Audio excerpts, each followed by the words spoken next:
Hoje eu vou prever o seu futuro. É isso mesmo, eu vou prever o que vai acontecer na sua vida daqui a algum tempo. Quer ver? Vem comigo. Fala, meus queridos resenheiros, que prazer ter vocês aqui na nossa resenha semanal. Fala pra mim rapidinho o que você achou do estudo passado. Quem é que assistiu o passado? Assistiu? Comenta aqui, assisti, se você viu. E já aproveita, vai deixando aquele like aqui, porque hoje eu fiz uma promessa maluca pra vocês e eu vou cumprir no final desse vídeo. Combinado? O texto de estudo de hoje é Lucas capítulo 20, a partir do verso 28, que fala sobre um episódio onde um grupo de judeus, os saduceus, foram até Jesus com a intenção de ridicularizar a doutrina da ressurreição. Eles não acreditavam que alguém realmente pudesse ressuscitar dos mortos. E ao contrário deles, Jesus pregava isso constantemente. Então, eles tentaram colocar Jesus numa fria, com algumas perguntas capciosas. Eles contaram com um caso absurdo ali de que 7 irmãos se casaram com a mesma mulher e citaram a lei de Moisés como base, porque a lei dizia que se o esposo morresse, a mulher estava autorizada a se casar com o irmão dele. Logo, quem seria o seu esposo quando ela ressuscitasse no céu?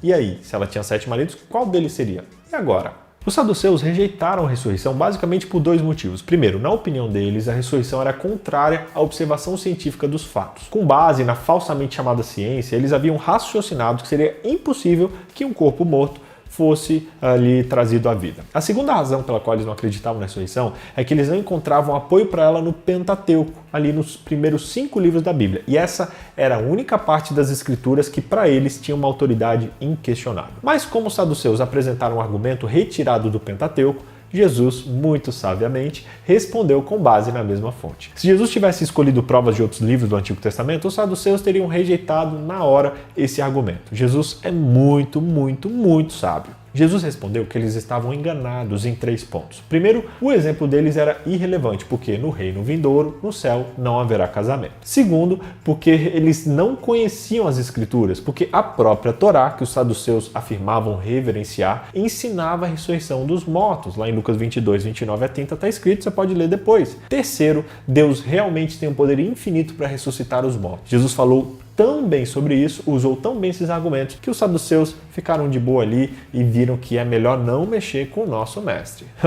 Uma das principais questões para os judeus era o fato de que a ressurreição não era uma doutrina da Torá. E Jesus respondeu citando Êxodo 3, verso 6, em que Deus disse a Moisés: "Eu sou o Deus de seu pai, o Deus de Abraão, o Deus de Isaac, o Deus de Jacó." Quando Deus falou essas palavras a Moisés, aqueles 3 patriarcas já estavam mortos. Mas note que Deus não disse: "Eu era pai de Abraão, de Isaac, de Jacó." Ele disse: "Eu sou o Deus deles, ainda que eles estejam mortos." Alguns cristãos supõem que com isso Jesus quis dizer que as almas desencarnadas de Abraão, Isaac e Jacó estavam vivas naquele momento, embora os seus corpos estivessem na sepultura. No entanto, a expressão de Lucas 20, verso 8, nos ajuda a entender a que Jesus se refere. Lá está escrito que para ele todos vivem. De acordo com Jesus, todos estão vivos para Deus e não para nós. Ele diz lá: para ele todos vivem. Ficou confuso? Calma aí que eu explico melhor. Para nós, criaturas limitadas pelo tempo, o passado e o futuro estão separados pelo tempo. Deus, por outro lado, não é limitado pelo tempo. Na real, Deus criou o tempo. Toda essa noção de passado, presente e futuro não existe para Deus, porque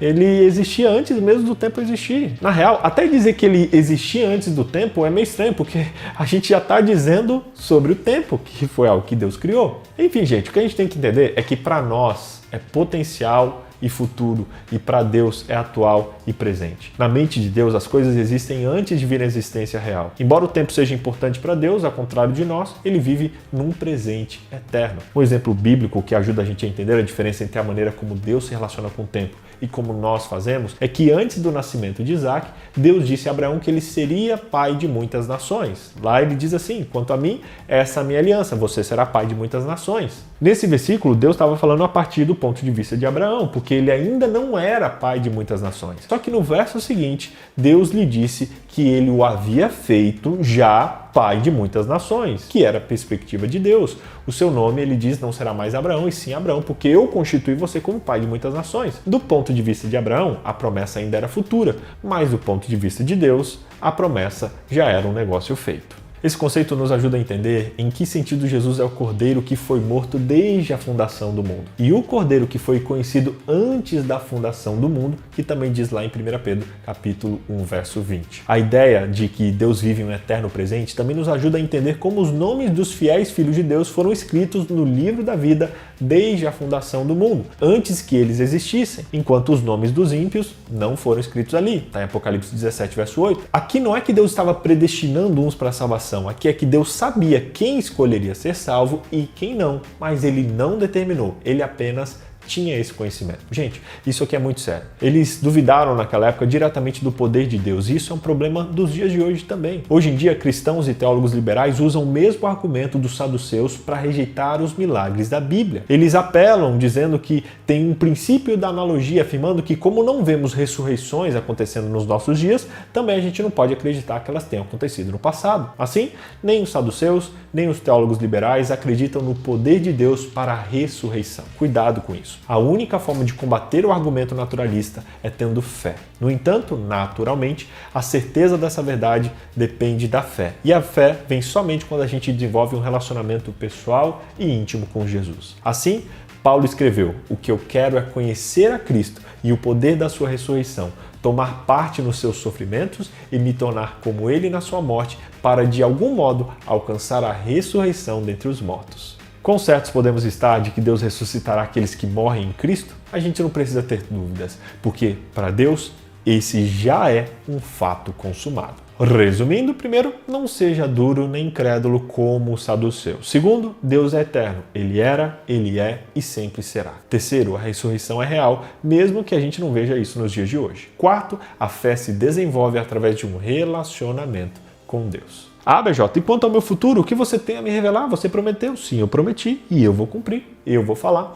Eu poderia fazer aqui como no horóscopo, dizendo que no próximo ano alguém que te ama vai te amar, alguém que te odeia vai te perseguir, mas eu não vou fazer isso. Pelo contrário, eu vou deixar um texto da tia Ellen que fez muito sentido para mim. Ela disse que se você se entregou a Deus para fazer a sua obra, não precisa estar ansioso pelo dia de amanhã. Aquele de quem você é servo conhece o fim desde o princípio. Os acontecimentos do amanhã, ocultos aos seus olhos, estão abertos à vista daquele que é onipotente. E ela completa em um outro texto dizendo: essa é a razão pela qual, ao mesmo tempo que apresentamos nossa petição a Deus com fervor, nós devemos dizer: contudo, não se faça a minha vontade e sim a tua. Porque o nosso Deus conhece o fim desde o princípio e ele sabe muito melhor do que nós quais são as melhores escolhas para serem feitas. Você não precisa se preocupar com o seu futuro, porque Deus já está lá. Você apenas precisa descansar com o fato de que você tem um Pai que te ama e que está cuidando de tudo para você. O nosso único papel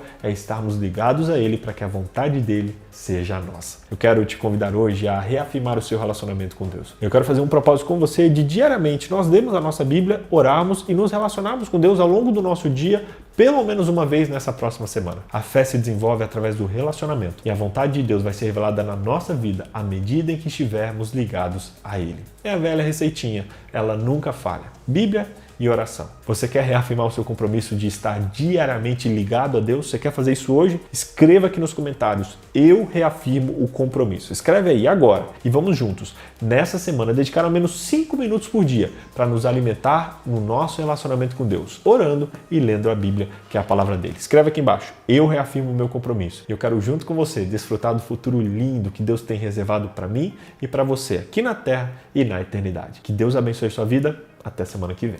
E já com base falsamente chamado na si, quando Deus falou essas palavras a Moisés, aqueles 3 pratos, mais do ponto de vista,